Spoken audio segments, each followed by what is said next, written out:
it's not a garden that you could ever say, oh well, there's this part and that part. Here we are in the herb garden, here we are in the rose garden, here we are in the blue garden. It's not like that.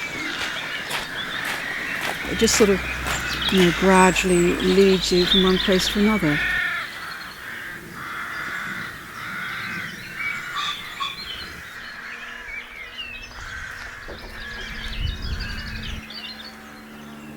Because this is a very sort of forgotten little valley, somehow with very much with this feeling that I want to make this handshake between the garden and the wider landscape, not an abrupt transition, but a sort of a melting from one to the other.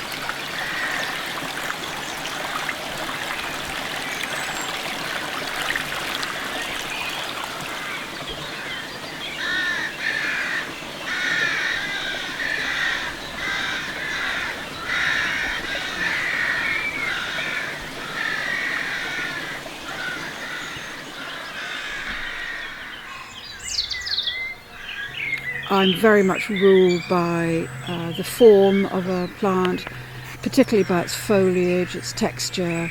I think the garden, probably as you wander through it, is mostly made up of leaf, and then you have these sort of scatterings of colour as the flowers come and go. There's a tulip moment, a big tulip moment, there's an iris moment, there's a peony moment, not much of a rose moment. I'm not really sort of very keen on roses.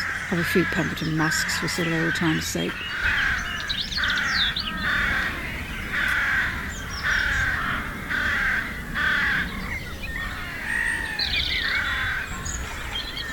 I think you sink into this wonderful, immediate connection with the soil, which is always good, and the turning it over.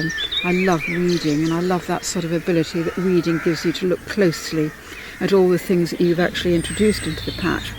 There's that great mantra, look after the soil and the plants will look after themselves. It's absolutely true.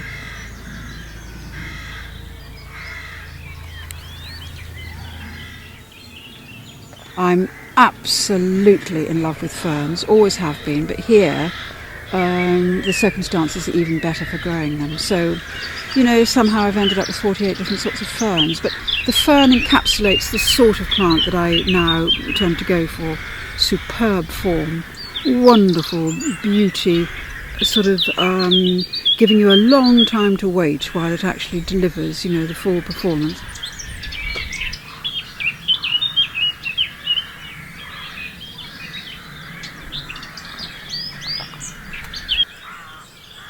Yeah, this is Magnolia wilsonii, which is actually one of the first ones ever to go in. I think it's one of the best ones too. Look into those amazing flowers, that extraordinary texture. Each one doesn't last so long, but a lot of them, including this one, have the most wonderful seed pods as well.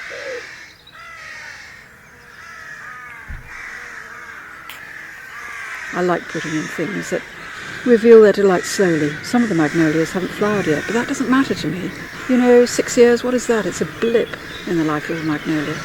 And I'm perfectly content to wait.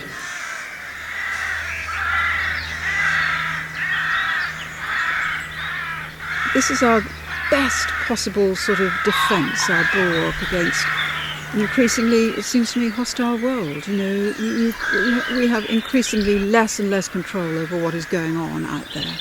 And in our gardens we can make the sort of world that we wish we lived in.